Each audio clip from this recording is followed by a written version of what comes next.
I love events like this because it gives us an opportunity as citizens to participate in a very grassroots way in the selection of candidates.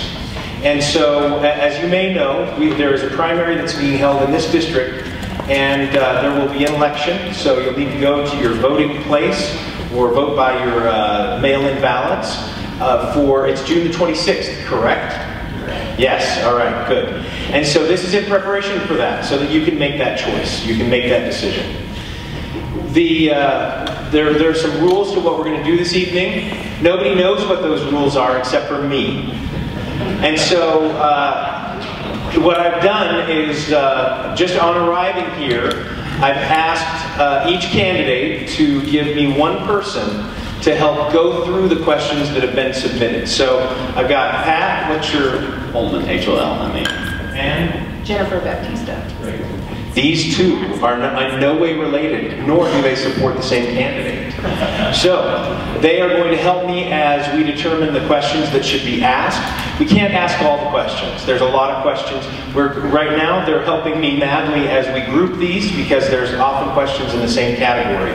And so, and then also, candidates, I'll tell you who's going to address in what order, and then I'll give you the question, and then I'll tell you how much time you have to answer it. And Joey Smith is here, and he's got these signs, if you want to hold those up, Joey, so that you as a candidate can see. And so you'll have, that tells you whether you've got 30 seconds or 15 seconds, and time to end. And so, and I have no compunction if you've been to any of our meetings about telling you to stop talking. So, it takes one to know one. What we'd like to do now is give each of you 2 minutes to make an opening statement. And Brian, we'll start with you, and then we'll go with John for this. So you'll have 2 minutes. Now, realize, folks, that we try and keep this going along at a good clip. There's a microphone there on the podium, so you'll use it, then you'll put it down so that the other candidate can then use it for their next time. And we want to keep it going quick, so don't delay in getting to the podium. All right, so now, and Joey is our timer, Joey Smith. We're grateful to him for all of this effort that he's going through. Thank you, Joey. And Joey is our official timer, and so when you begin speaking, Joey will begin the time. You have 2 minutes. Well, thank you all for coming tonight. I understand this is a graduation night, which wasn't the best planning when we did this, but I'm happy that those of you that are here could make it. My name is Brian Greene, and I'd love to be your representative in this District 57, which takes in just about all of Pleasant Grove and a little bit of American Fork. I have been a 20-year resident of Utah County. I grew up in Washington, but moved here to go to BYU back in the 80s. I've been married to my beautiful wife, Renee, for 28 years. We have 3 boys. We're all grown up now, which has given me this opportunity, this freedom from constant and everyday parental duties to be able to pursue something that I'm passionate about. And so, as I said, I've been a resident here in Utah County for 20 years. I have a law practice. I graduated from BYU Law School, as well as undergraduate. I've had a law practice here in this county, as well as a small business owner. My professional career has been spent primarily with a focus on real estate, all different aspects of real estate. That's where I've made my career and will continue to do so. I got involved, well, like many of you, I've been feeling for many years that our government does not represent our interests. That really came home to roost for me a few years ago when our state government regulated my wife's business right out of existence, a business that she had spent her time and money developing for a number of years. And when I tried to address that situation with our state legislature, the thing they told me was I needed to go talk to the special interest group that had asked for the legislation the previous year and work something out with them. And at that point I decided, this is not a government of the people. I'm going to do what I can to truly represent. Thank you, Brian.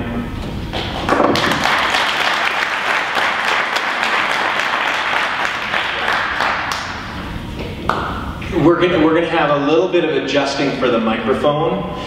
Use yours. Well, here's the challenge. I know how to use a microphone.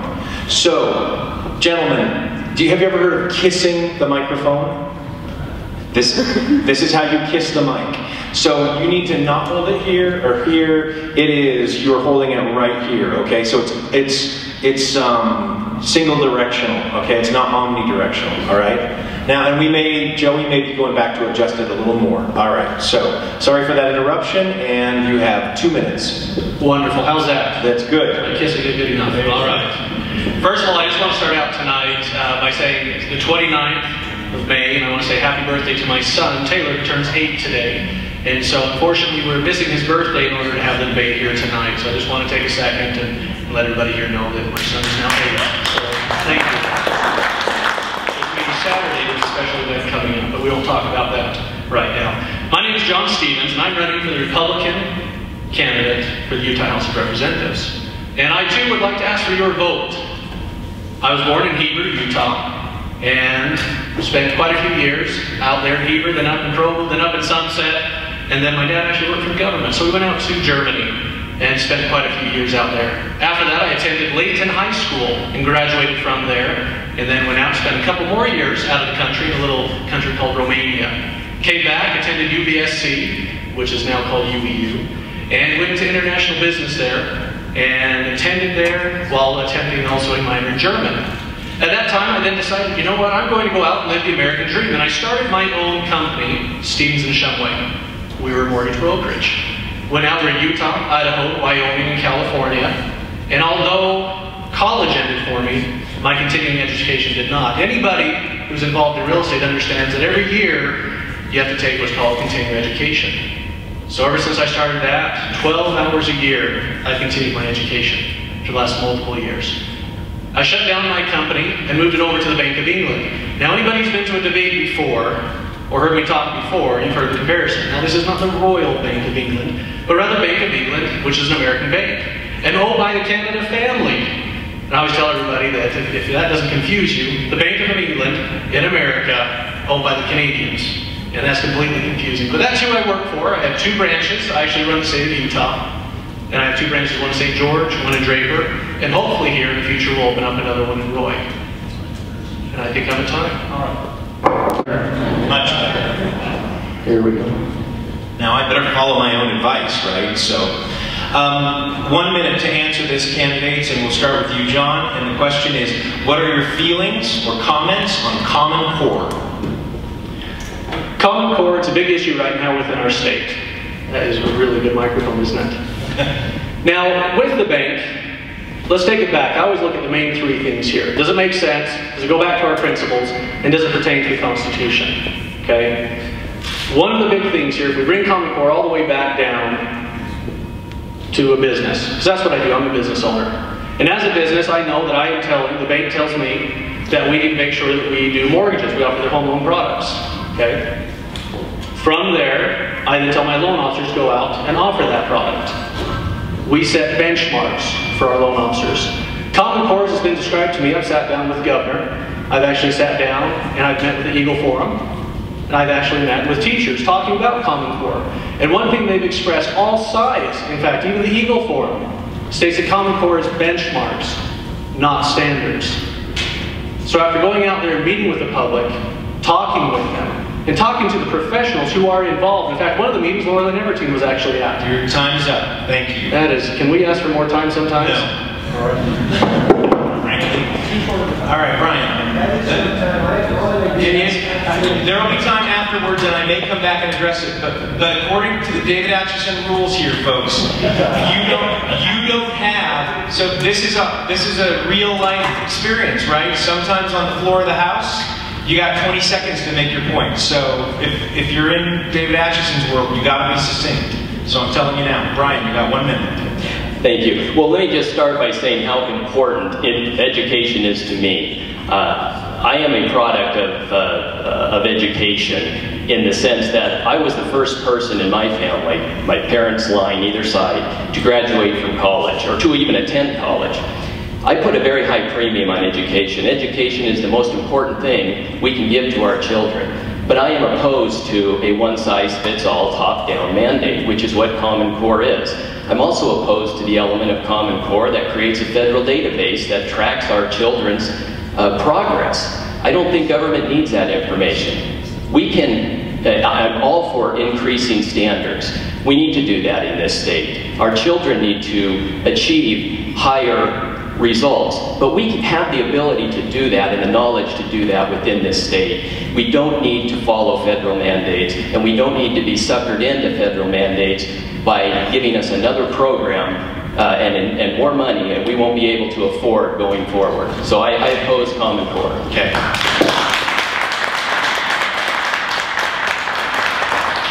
We'll go with John and then Brian.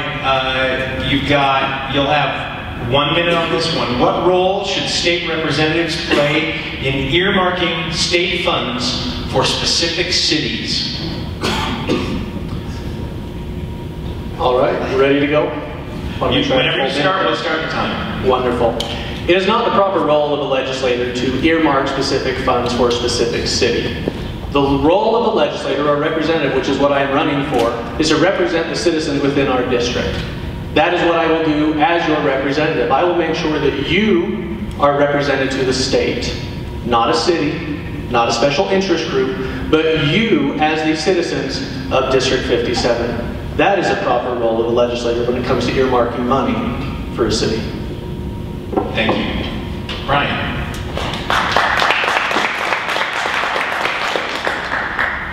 Well, I agree with what John has said. That is not the proper role of our legislature. Unfortunately, many of our legislators don't understand that. Our legislature represents the entire state. We're divided up in the House into 75 districts.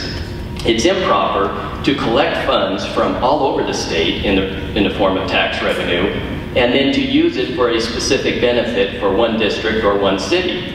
The role of the legislature in spending our tax dollars is to make sure that they are promoting the general welfare. It means we all benefit equally. And that is the proper role of use of our tax dollars. So I'm opposed to earmarks. Thank you. Brian and then John, 1 minute. What can be done with the smell from the sewer plant? Well, it is getting better. I've lived here a number of years, and I remember a time when we didn't have that smell. I think it was a creative attempt to try to generate revenue, to compost waste for our benefit, but it does create a foul odor. There have been attempts made, millions of dollars spent by the Timpanogos Special Service District to try to alleviate a lot of that smell, and it has been somewhat successful. The smell still exists. We all smell it from time to time. I think that more needs to be done, but we need to find a solution at the local level. This is a county-city cooperation or a county-city arrangement. There may be some merit in this lawsuit that was just filed. If the district is not following the guidelines, the policies of the agreement, and to the detriment of one community or another, those are things we need to look at. So we need to let this play out. We need to see if the district is following its rules and hold them accountable and find a local solution. Thank you.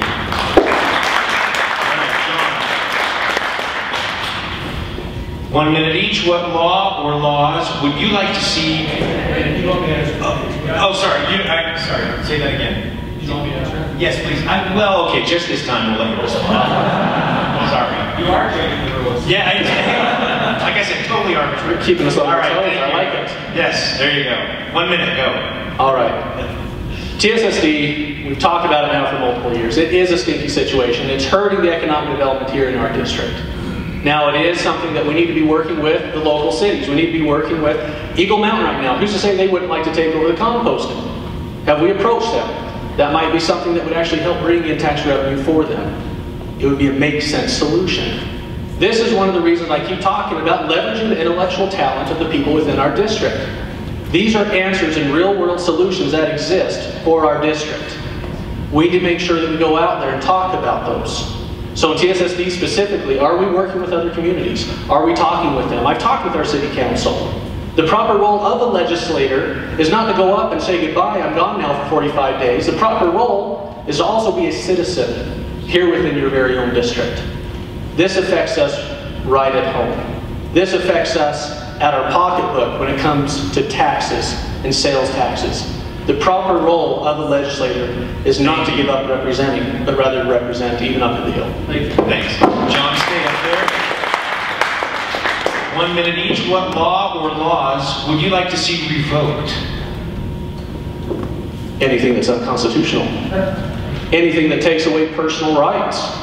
Anything that can be found that takes away personal liberties and freedoms. Is that a precise enough answer for you? No?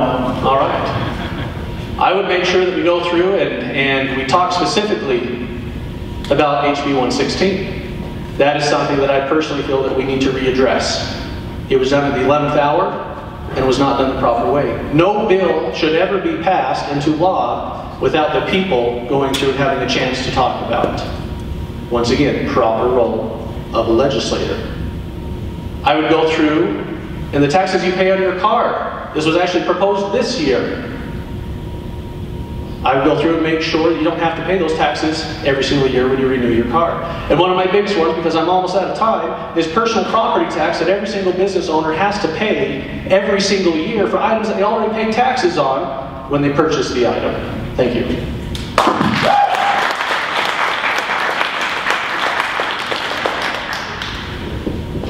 Well, the easy answer is anything that imposes an unnecessary and unconstitutional tax on us as individuals.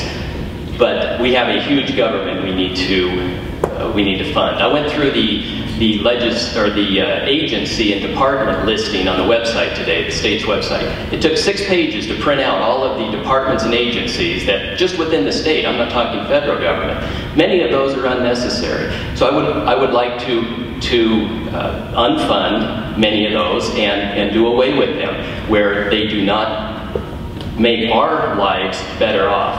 I also, HB 116, that's an obvious one. There are a number, any of the regulations in economic activities that do not apply to public health and safety. The list is too long to go through right now. But many of the licensing requirements that do nothing but generate revenue, they don't protect the public. So that's a short list. I've got a very long list that I'll roll out when I'm elected. Thank you. Thank you.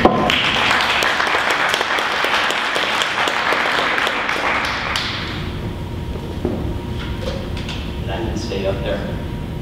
Yeah, go ahead and stay up there, Brian. We're gonna, 1 minute. What examples of federal encroachment have you seen in our state, and what are your plans to do about that, if any? Well, my plan is to promote, to sponsor laws similar to many that we've seen, having to do with interstate gun sales, having to do with our agricultural products. We've seen a smattering of these throughout the last several legislative sessions, but that reinforce our state sovereignty in certain areas and tell the federal government we don't recognize your laws in these purely intrastate local issues. There are those federal mandates exist throughout education, the environment, commerce, right down the list. You know what they are. You know the ones that affect your lives and your businesses. If it's not a specifically delegated power, then I fall back on the 10th Amendment, which says it's reserved to the people or to the states. If we haven't delegated it to the state, then it's our authority as individuals. That's the way I analyze federal actions, and that's what will guide me as I promote laws to essentially object to government action, federal government action. Dave, can you read the question again? Maybe. What examples of federal encroachment have you seen in our state, and what are you planning to do about them, if anything? Well, absolutely we plan on doing something. Probably the biggest encroachment that I have seen to date in the state of Utah are our state's lands.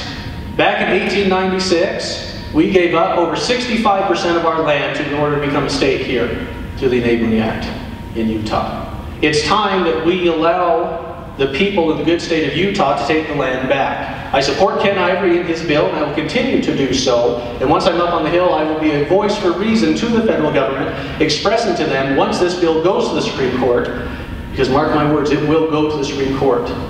And the states out west will support us. It's worth the fight. Because when you talk about mandates from the federal government, when you talk about them coming in and putting Utah under the thumb of the federal government, we want to be like Texas, where there's only over 3% of the federal land is owned by the federal government. And we can stand up and proudly say, welcome, now goodbye. Because we have the power to do, and we know what's best to do with our own lands. This is probably the largest encroachment. We can talk afterwards later about others. Thank you.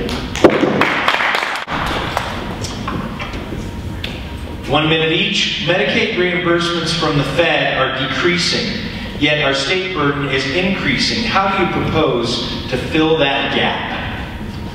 This is a prime example of a federal mandate. They come in and they say, listen, we have this great program, we'll give you 90%. You only have to come up with 10%, okay, Matt? That's all you have to come up with. But then what they don't tell you is, well, you know what, 5 years from now, it's going to decrease to 80, then 20, and then 70, and 30. Before you know it, Utah's now responsible for 100% of funding of this program. Now, we have a responsibility to the greatest generation that ever lived.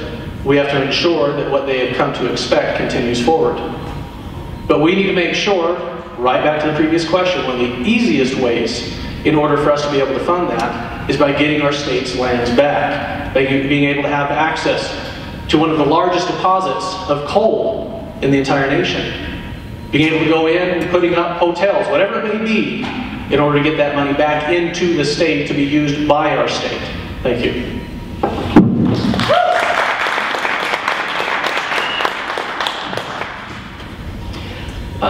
Medicaid is the reason we do not want to accept Common Core. That's the perfect example.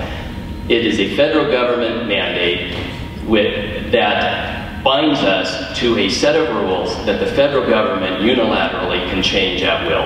And that is what happened. And because of that, this year alone, it took another $140 million of state money to fund that. And it'll go up that much or more again next year.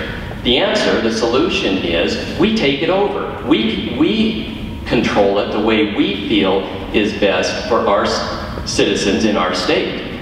We tell the federal government, we don't ask their permission, we tell them that if we're going to continue to participate in this program, then it's going to be under our rules that make sense to Utahns, not the one-size-fits-all federal mandate. And if they don't like that, then we can substitute that program with the program that we develop here at home. But the best answers come from home. Thank you. And come from those who are most directly affected. Brian, I want you to stay there, and John, I want you to go stand right next to Brian. We're going to see who's tallest.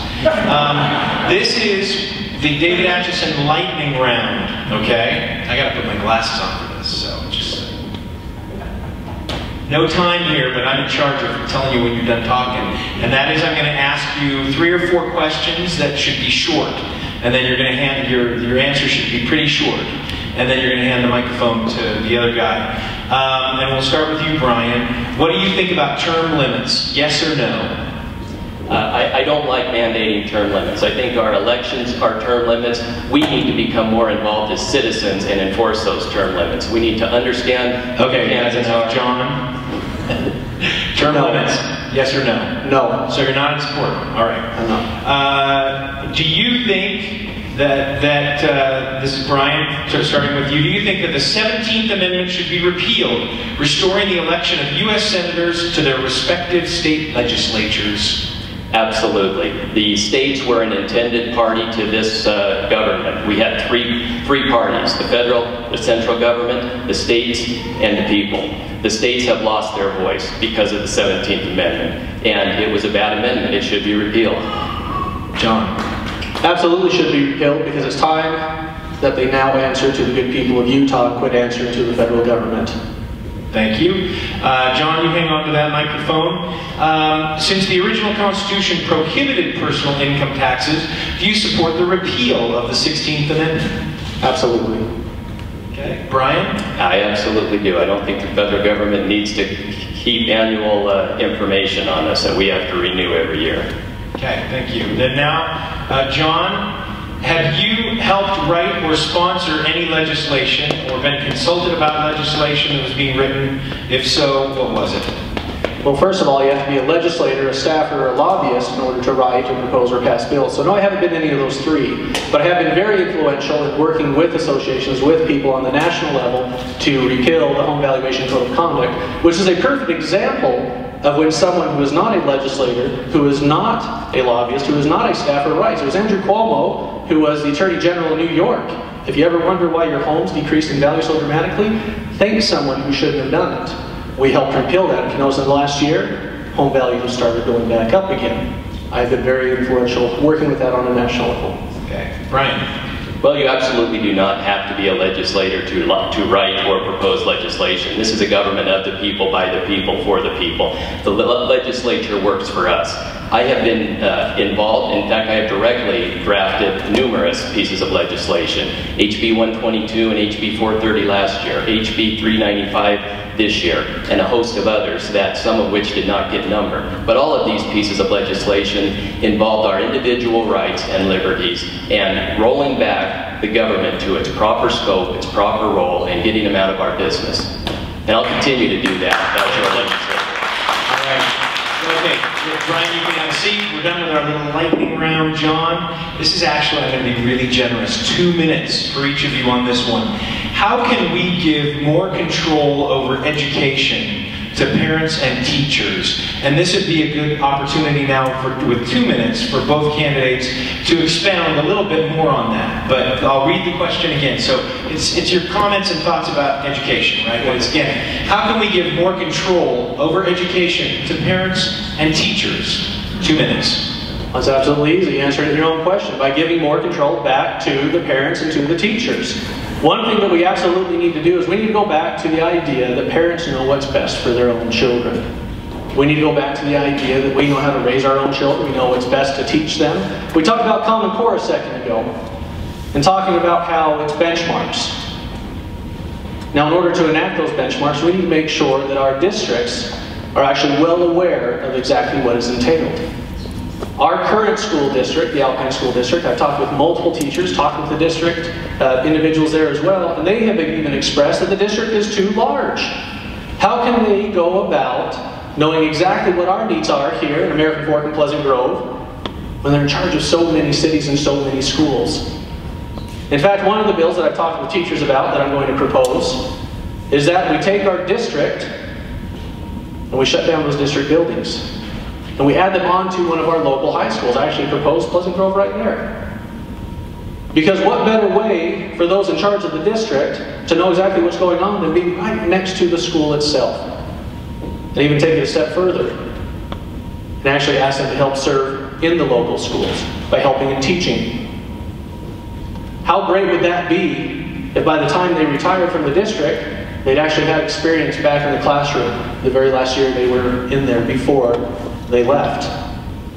By reducing the size of our districts, by making sure that we have the ties back in as close as possible to our schools and to the parents, that is one of the best ways to make sure that they know what we as parents absolutely need. Thank you. Ryan. 2 minutes. Thank you. As I mentioned in my opening statement, education is critical. It is the single most important issue that we need to tackle as communities and states going forward. We need to better educate our children, and that is going to involve more parental interaction. The way we accomplish that is we give parents choice. We allow parents and teachers to become consumers. When you shop for something, imagine you're going to shop for a new car, and you have control of the purse strings, the checkbook, and you spend that money wisely. You do your investigation, you do your research, you figure out what it is you want, you figure what serves you best. And then you go out and you make that purchase. And then you take pride in that purchase, and you take care of that, and you maintain that purchase properly. We have eliminated consumer choice, all of the refining characteristics of competition and consumer choice from the process of education. And it's a one-size-fits-all. Imagine if we had one pair of jeans you could buy, or one type of car you could buy. Would any of us be satisfied with that? We need to create opportunities for parents and children to get excited about education by incorporating consumer choice back into the equation and allowing them to seek the education, to tailor-make the education that's best for them. Until we go back to those principles, we're not going to encourage parental involvement. As I've talked to parents across this district, they're discouraged. They feel like they're discouraged by the schools, by their school teachers and principals, and they don't have a lot of choice. But more importantly, the teachers feel discouraged, as if they don't have any choice. So this consumer choice doesn't just apply to to parents and children, but also to teachers. We will get the best and brightest teachers if we allow choice at that level. This will be a 2-minute answer. John, we'll start with you. What constitutional authority does a state have to protect itself from illegal human migration into this state? Obviously, 2 minutes, this is an immigration question, right? But I'll read this question again specifically. You'll have 2 minutes. What constitutional authority does a state have to protect itself from illegal human migration into the state? Go ahead. Well, we've all hopefully read the Constitution, and we see in there that it talks specifically about the roles of the federal government. One is to protect our borders, one is for interstate commerce. But we can all admit the federal government's not doing its job. Are they protecting our borders? Can anybody in here say that?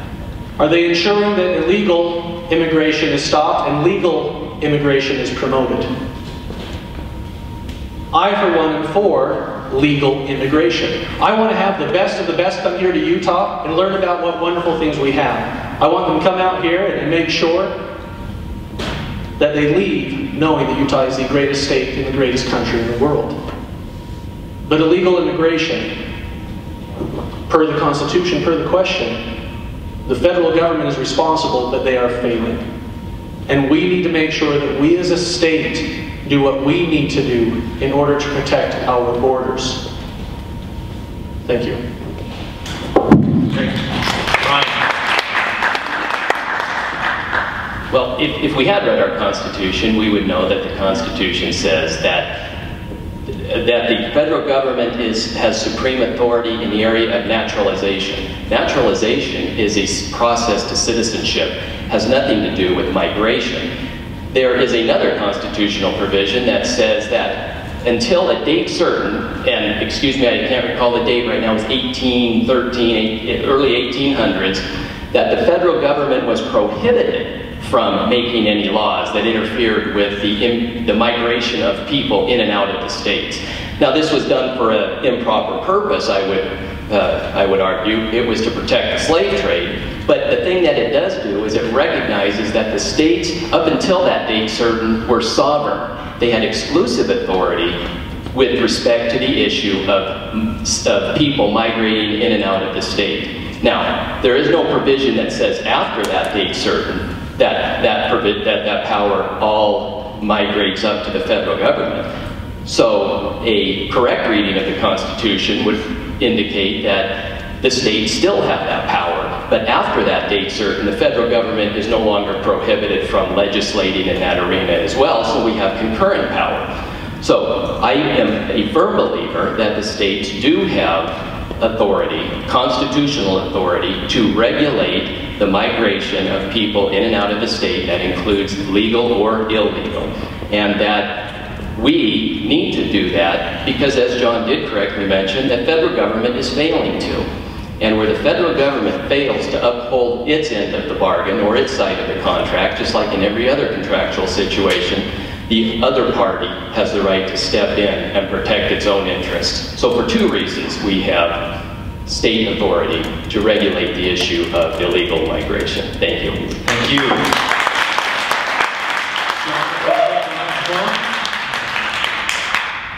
This is a 1-minute answer. There's 2 questions that are related and good around this issue, so I'll read them a couple of times so we all got it down. When you're faced with an issue that is new to you, how will you go about deciding how to vote on that issue? And the next question is, what criteria will you use to determine your vote on any piece of legislation? Do you get the spirit of what's being asked here? Absolutely. Great. All right. Go ahead. 1 minute. Wonderful. as a lot of people here know, first of all, I've said it once before and I'll say it again, there is no bill that should ever be passed into law without the people of the state of Utah having the ability to see it and read it and see what it's talking about. And so there should never ever be a situation going forward where there should be a shoot from the hip style vote. I want to make sure, and I will do that on the Hill. First of all, if a bill comes forward that I don't know something about, well, that's one of the main reasons why I talk about leveraging the intellectual talent of our district. Because I know people who do plumbing. I know people who did city administration. People who are CFOs at their company. People who are teachers. People who are stay-at-home mothers. These people, they understand the situation that they're in. So if there's a bill that is affecting the plumbing industry, I will go to the plumbers and I will talk with them exactly what that bill entails. I'll also talk with the other legislators. I'll talk to the legislator who proposed it and the staff who wrote it to make sure we understand fully what they entail. Thank you. Brian, would you like me to reread these two questions? I'd be happy to. All right. When you are faced with an issue that is new to you, how will you go about deciding how to vote on that issue? And what criteria will you use to determine your vote on any particular piece of legislation?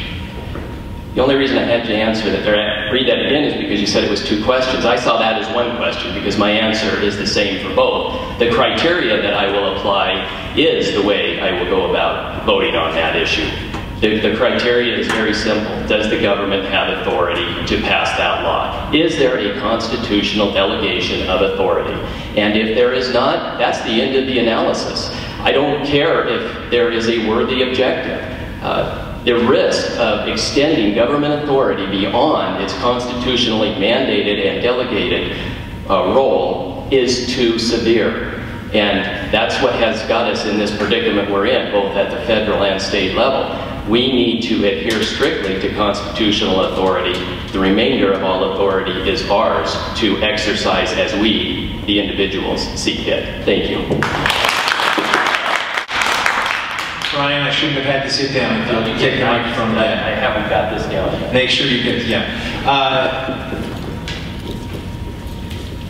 what responsibilities, you'll have 1 minute. What responsibility, and this is, anyway, I'll just read it. What responsibilities do candidates have to correct and disclaim misrepresentation spread by the people that they hire to help them campaign? How important is it that candidates stay focused on actual issues? I think it's essential. If a candidate campaign team is spreading false information, it's incumbent upon that candidate to ask that person to stop doing that and to apologize and to dismiss that person from his campaign if he persists. This is the problem that we have every election cycle. These are the talking points, correct or not, that most people, most voters, unfortunately, listen to. And they paint an incorrect picture of the candidate. It could either be a candidate spreading false information to show himself in a better light or to show he's a candidate in a false light. Neither are proper and neither are tolerated in my campaign. And so I think it is critical. We need to be focused on one thing and one thing only, the interests of the people that we are seeking to serve. Thanks.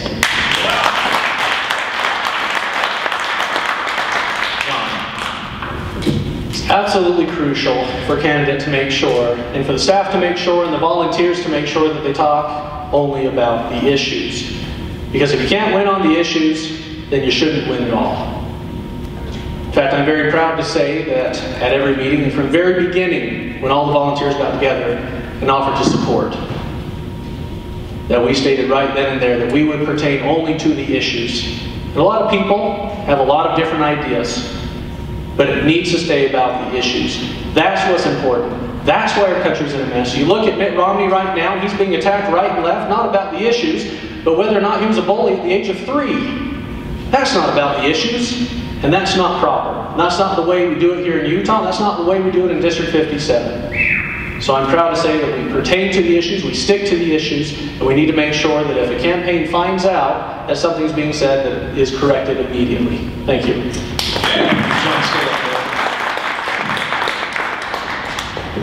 A quick question, are you a Republican? Absolutely. All right, what are some of the key principles that make you, from the platform, that make you a Republican? Well, probably first and foremost, on the Republican platform, we talk about economic development. And yes, it is in the platform. In fact, it's actually big and bold. And it goes on an entire paragraph to talk about the importance of economic development. It talks about education and why it's crucial for us to have economic development here within our state. Those are probably the two main keys that I adhere to, that I stick to. And that is one of the reasons why I am running, because economic development, because of education.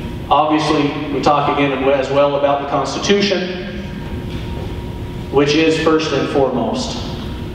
Republicans, we believe in conservative values. Look back at Ronald Reagan, the trickle-down effect, the fact that we here within our district, our roads are going under, despite the best budgeting possible, comes back to economic development. A good friend of mine out there, he went to a different city and started a business. And in our talks, we go back and forth, we talk about coming back here to our district. Thank you. Ryan, are you a Republican? I am a Republican. I've been a Republican since the age of 18. My first vote for president was cast for Ronald Reagan. I've never belonged to another party other than the Republican Party. I am a platform Republican. The elements or the provisions of the party platform that are critical to me are ones that I feel are being ignored by many of our elected Republicans. The importance of limited government, the proper role of government to provide for people only those things that, only those essential services that cannot be performed by individuals or free enterprise. Our platform does talk about economic development, and it says that the role of government is specifically to promote economic development through creating the most hospitable economic environment possible, through keeping regulation at a minimum and taxes at a minimum. We're not doing very good on those two issues here in Utah, and those are two issues that are important to me and that I plan to push with all of my strength and all of my energy once I'm elected. Thank you. Thank you.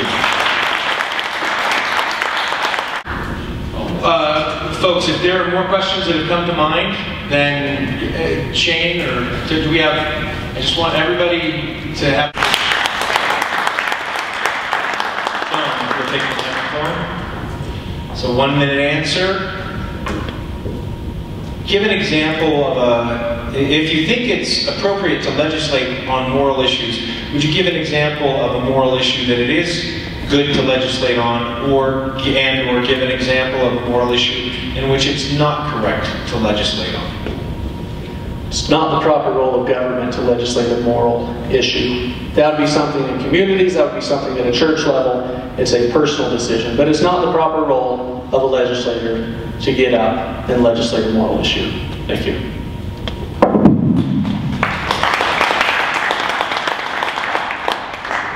Yeah, that's a great answer, John. I couldn't have said it better myself. We do legislate some what would look like moral issues because they are the protections of our individual rights. It's proper for government to pass laws that prohibit us from killing one another, from stealing one another. But that goes back to our fundamental liberties that are set forth in our Declaration of Independence and our Constitution. But to have the moral issue in and of itself be the guidepost, that's the improper role of government. And I would not favor any such legislation. Thanks. Thank you. Patrick, Ryan, if you'll take that microphone again. The topic is, this is 1 minute, the topic is spending. And here's the question. Will you truly cut spending or just pretend to cut by cutting in some areas while increasing in others? 1 minute. No, I will always fight to cut spending. We, as a society, as a country, recognize that our federal budget is out of control. But how many of us know that our state budget has grown at a rate that is about 44% faster than the federal government? Our budget has increased over a period of 2 decades in this state 380%. Our population has only increased about 56%. And our median household income, the income that you and I live on and pay those taxes with, has increased 48%. So government spending has increased way too fast. We need to cut it. I go back to the reference I made a few minutes ago. I printed out the list of departments and agencies that are funded by our state government. It took 6 pages, single-spaced. And that's just unacceptable. The government is too involved, and therefore it is too big. I will always fight for less spending and lower taxes. That's what stimulates our economy and creates a positive environment for small businesses to truly be the engine. Thank you.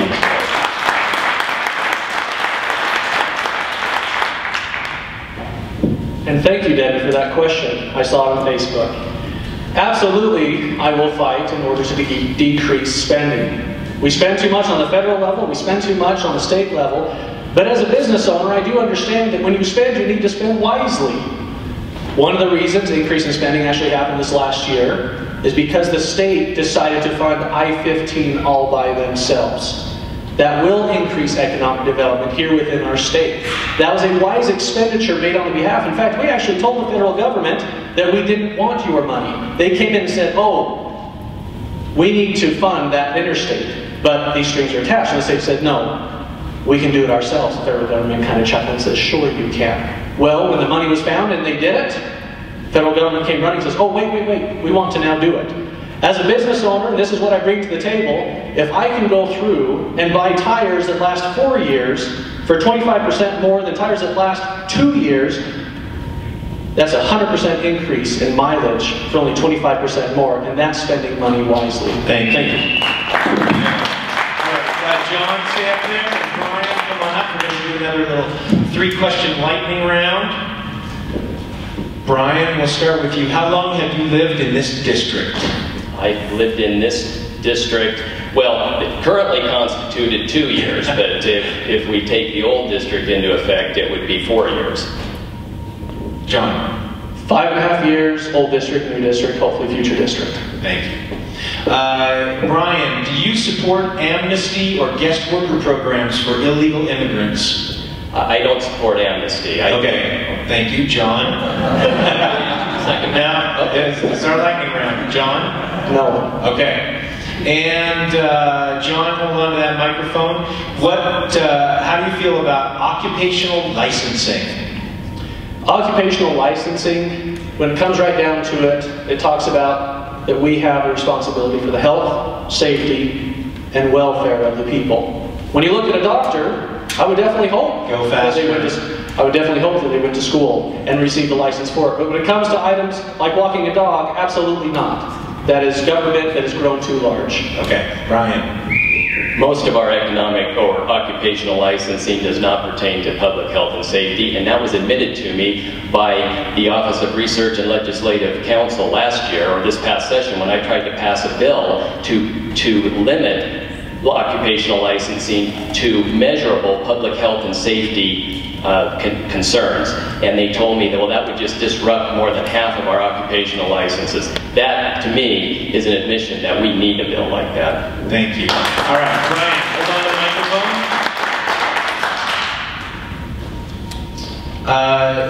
microphone. 1 minute for this. If there is a deficit, how would you support, or would you support a revenue enhancement or tax increases? Actually, John, you can have a seat because we're going to do this. We're back. We're done with our lightning round. All right, Brian, so I'll read the question again. Both candidates have 1 minute.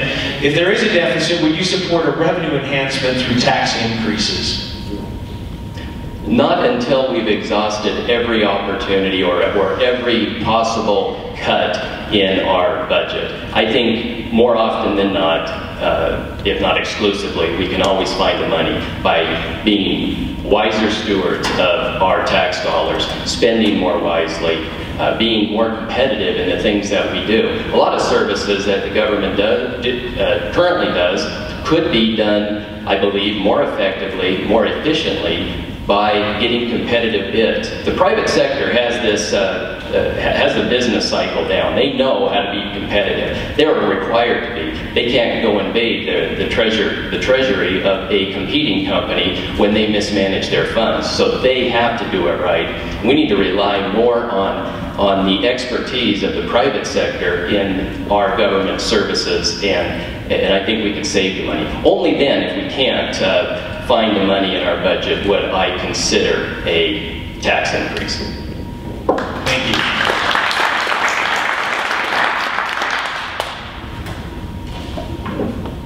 you. Increasing taxes is never the solution. And as a Republican, I state that proudly and boldly, that we should be able to go out and be able to increase our economic development, which by default will increase the sales tax revenue here within our state. We do not need to increase taxes in order to afford something. It's kind of like saying that I need to get another credit card so I can go out and buy another TV. We don't need to do that. That is not a solution. We need to find means in which we can spend our money more wisely. That's what I bring to the table. As a business owner, both in business and in my family budget and at the state level, I will ensure that the money is spent wisely so that we do not have to increase taxes or fees, which seems to be the popular term nowadays. Well, we didn't increase taxes, but fees increased. Look how much it costs you to re-register your car nowadays. They didn't increase taxes, they increased fees. It is never the right thing to do. Thank you. Brian, 1 minute. Is there any authority in the Constitution for the government to set up tax-exempt corporations or businesses to compete with tax-paying citizens? I don't believe there is any authority in the Constitution. The government's role in the Constitution, as intended by our founding fathers, and I'm assuming you're talking the federal Constitution here. Is that the direct, or was that the focus of the question? I'll assume that was to promote the general welfare. That doesn't mean welfare like you and I know it today. That means that everything that the government did was supposed to affect people generally, or the same. Not play favorites, not give advantages or benefits to a particular group, but that it was the common tax dollars that came in and were to be used for the benefit of all citizens equally. I think when the government gets into setting up businesses, engaging in private-public partnerships, we trend towards crony capitalism, and that's the wrong road to go down. There's nothing there but an opportunity for abuse and misuse of public funds. These are easy questions. Whip out the hard ones. There's absolutely no constitutional authority for the government to pick winners over losers. It's that easy. The government does not have the authority to come in as a state and to say that I think your business should succeed and yours should not, although you have a nice camera. Okay? There is no constitutional authority to do so. So the state would be acting improperly if they were to come in and to do something like that. Thank you.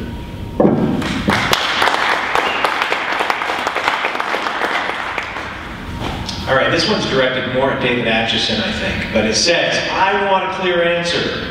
What would you do with Common Core? So I'll let you guys come back to this for 1 minute each, think carefully and clearly. So you can repeat your answer if you want, but it says, I want a clear answer. What would you do with Common Core? So John, let's go ahead and start with you, 1 minute. Once again, thank you for the question.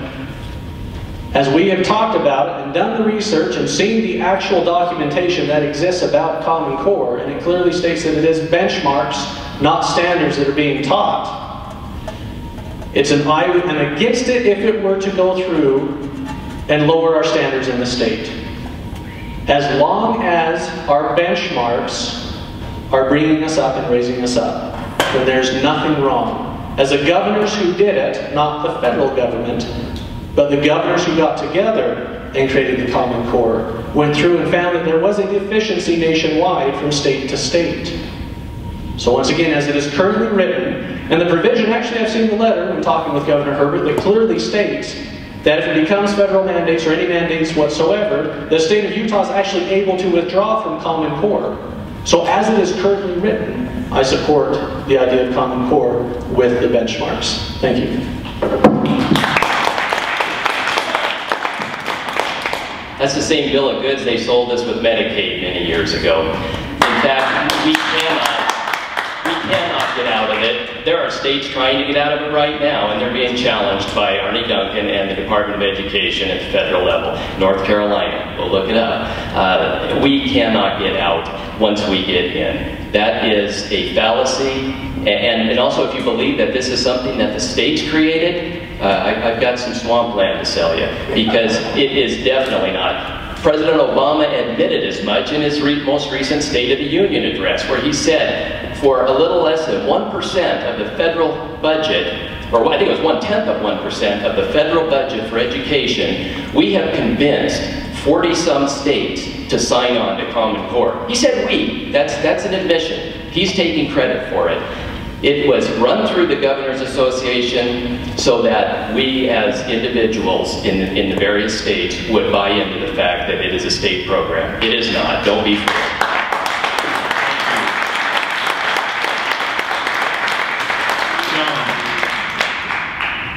This is a 1-minute question. What do you feel is the current state of the state of Utah? Fantastic. For 2 years in a row, we've been voted #1 in the nation for business. Utah County is actually #1 in the state. Now, can we do better? Yes. You've heard me say it multiple times. This is what, the 4th debate we've had? But as we talk about it again and again, we can do better. We're currently voted #1 in Senator Corps only because we're being compared to California and New York. We need to be #1 because we truly deserve to be #1. We need to keep our taxes low, our energy costs low, so that businesses will want to come in. This will decrease our property taxes as sales tax revenue goes up. Our education will have more funding so that we might be able to continue our high level of education here within the state of Utah. We do so much with so little right now. In fact, I know Debbie even teaches some of them from home, let alone from charter and from district. But right now, the state of Utah is in a great state. When you look at California, where for the last 2 years, they've actually had to pay with IOUs. So I'm proud to live in the great state of Utah and hope to continue to make it continue to be the great state. Thank you. Thank you. John, go ahead and keep the microphone there. I have an answer. Oh, Brian, sorry. Hey, I've done it to both of you. It's equal. All right. Would you be happy with the label that said we had the best smelling garbage dump in the nation? The fact is, it still stinks. I'm not saying Utah stinks. We are fortunate here. We are doing better than most other states. But let's not have any false hope or grand illusions because we've been rated #1. There is much more we can do. We have continually got ourselves into a worse and worse fiscal situation. We're paying with IOUs too, which is called bonds, but we owe billions of dollars as a state. But as long as we can bond for that deficiency every year, we determine that we met our constitutional mandate of a balanced budget. But we're carrying a lot of debt, and we have a debt service on that debt. Those are the areas where we can improve. So I'm not satisfied. I'm happy with where we are. It's a great state. I love this state. I wouldn't want to live anywhere else. And as far as Utah County, we're a shining example too. But we've got a long ways to go, but we can get there. We are capable as people. Actually, Brian, if you'll keep the microphone. All right. 1 minute. What sets you apart from your opponent? Well, I think the thing that sets me apart is the fact that I've got a lot of life's experience. I've got a number of years on my opponent. I don't think that that's necessarily a qualifying factor, but I've experienced a number of things that many of you have experienced with family issues, educational issues, employment issues, business issues, financial issues. I've been a small business owner for the last 15 years in this county. I've employed numerous people in this county. We've gone through good times and hard times. And I have learned how to deal with those obstacles each time they come before me. I have a strong legal background and a very strong constitutional center. and I will be guided by our Constitution, both state and federal. I understand what those provisions mean. I understand that true sovereignty is inherent in each one of us as individuals, and the government cannot do anything that we have not delegated it the authority to do. And those will be the principles that guide my representation of this bill. Thank you. Well, when it comes to constitutional understanding, when it comes to owning a business and having employees, we're pretty much the same. But really the biggest difference between myself and my opponent is serving in the community. What does the term representative mean? It means to represent the people. How can we have a representative who does not understand the needs, concerns, and questions that the community has? I've served on various boards in the community.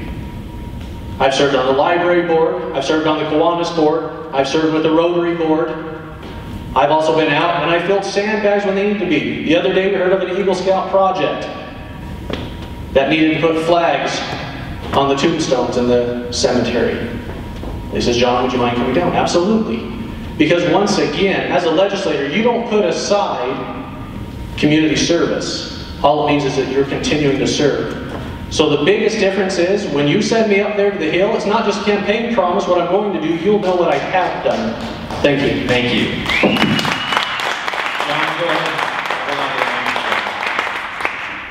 I decided you'd like to wait until we're about to sit. Absolutely. Isn't that what it comes down to? And now you know how great it is to be a kid of David Acheson's. All right, so here we go. This is a 2-minute question, and it is around business. So feel free to comment on the business climate and environment. And there's 2 questions here.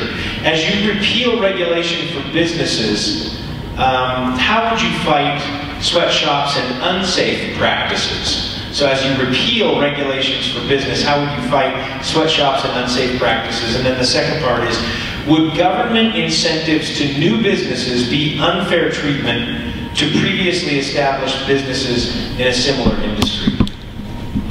Those are some great questions, whoever asked that. Thank you.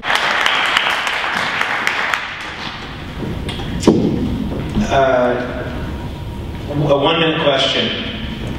How will you help small businesses, and how will you help to stimulate growth? I don't want to sound like a broken record, but we need to roll back taxes, we need to roll back regulation, we need to cut the miles and miles of red tape that small businesses have to spend so much of their time and energy on every year, every day almost. We have onerous employment regulations, workplace safety regulations, we have onerous tax regulations, and it seems that every turn, the small business owner, the entrepreneur, is having to try to figure out some way to still be competitive and still be profitable amidst all of these obstacles. And to their credit, they are doing it. I just marvel at these small businesses and entrepreneurs in our community. But as a legislator, what I will do is keep my eye on the horizon. And when I see companies looking to come to Utah, I will make sure that the business leaders in Pleasant Grove and American Fork are aware of that. And I will try to be a conduit through which these 2 entities can get together and find a home here in our district.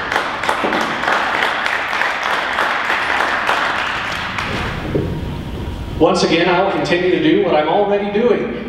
And that is working with the Governor's Office of Economic Development. In the last 4 debates, it's like a broken record. What happens is a big company comes in, once again we'll use Adobe. They come into the state and say we'd like to locate somewhere within the state, preferably along the Wasatch Front. Then the Governor's Office of Economic Development comes in and says, all right, legislators, any of you have any room within your districts? My hand will go up every time. Because I understand the importance of economic development within our district. Right now, we have to drive where if we want to go to a restaurant. We have to drive where if we want to go shopping. Not District 57. We need someone who will be actively engaged in working with them. Someone who's already doing it. Why, just the other day, Maggleby stopped by and said, hey, we'd like to invite you to our new Magglebys. We're looking at building up in Draper. He says, are you going to build one down in Pleasant Grove? He says, well, no, we're not planning on it. I said, you need to. Thank you. Thank you. This is going to be the last question, and then you'll have 2 minutes each to give a closing statement. And this is just 30 seconds. And Brian, we'll start with you. It's a big-time commitment to serve as a legislator. How do you see yourself balancing your commitments? Well, fortunately, I'm in a position that many people aren't. There are many good people out there who could serve, but they work jobs and they can't take the time off. I'm self-employed. I have been for the last 10 years. And I am fortunate enough to be able to take the time off. I'm fairly well financially set, and so I don't need, I can forego that income during that time. As I mentioned earlier, my children are grown up. My wife is independent. She owns her own business. And so it is the right time in my life to serve you. Thank you.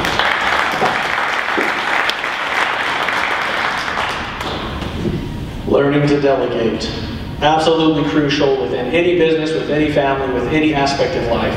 Right now, it will be a sacrifice, but with the support of my family, my good friends, my neighbors, people who volunteer and help, by hiring on the correct people at my job to ensure that when I'm not there, it still runs efficiently. I was taught a long time ago, the way to make your business worth the most money is if you sell it, and the person who's buying it doesn't actually have to be there.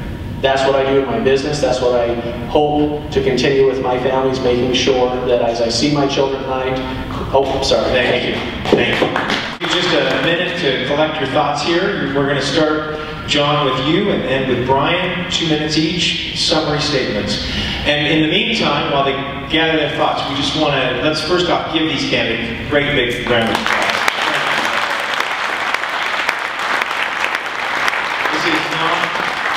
It is not easy, as we all know. And also thanks to Chris Shelley, who has been here to record this for us. Thank you, Chris. He's a member of the leadership in the Republican Party here in the county. All right, candidates, we will begin, and you'll have 2 minutes.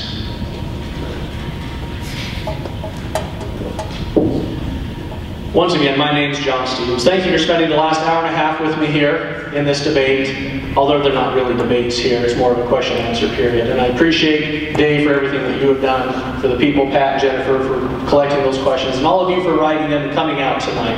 I especially thank my opponent, Brian, for being here as well.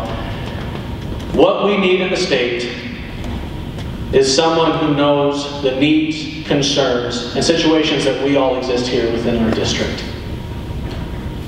When you send me up there with your support, with your vote, you will know who you're sending. Because as we've talked about previously, it's not based upon campaign promises. It's not based upon here's what I hope to do. I promise you that I will continue to do the very thing that I'm doing right now within our very own district. That I will continue to talk with the individuals, forming opinions, and voting based upon my principles, which are conservative principles. The ethics and standards which I hold dear, holding to the Republican platform, ensuring that taxes will stay low, ensuring that energy costs stay low. We need someone who can disagree without being disagreeable, who's able to talk with all sides of the situation and build a consensus. I'm doing that, and I will continue to do that. We need someone with the courage to stand up and say that this is either wrong or this is right. Sometimes that means standing alone. But I will have the courage to stand up and communicate our conservative values and make sure that we communicate them in an efficient manner. I promise you that I will continue to do exactly what I'm doing right now and have been doing for the last 5.5 years for our district. Thank you so much for coming out tonight. I appreciate your support. I ask for your vote come June 26th. Thank you.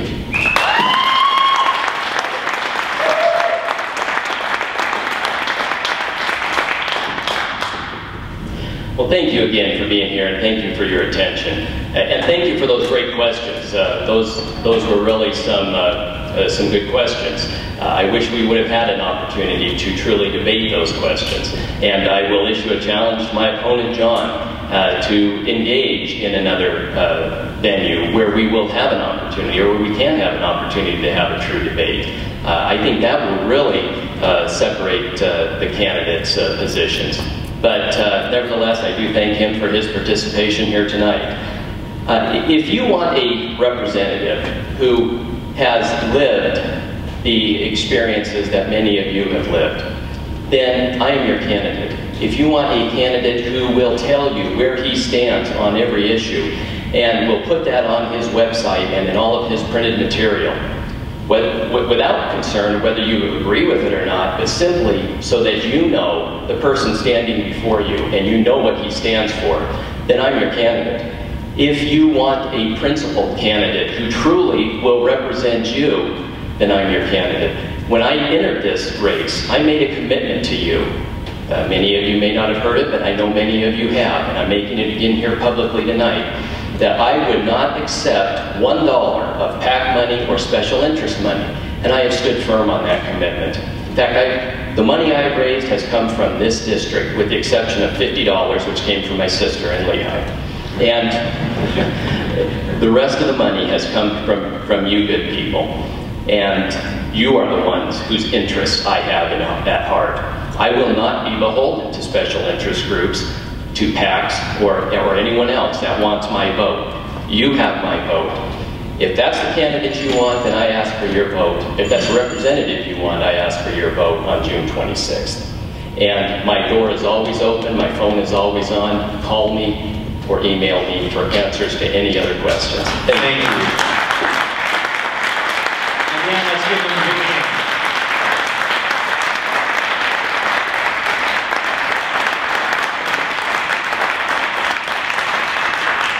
We now have about the next 30 minutes that we've got the candidates, we've got tables back here. You can go back and ask those questions that we weren't able to get to, and spend some time one-on-one with them. Again, thanks for coming.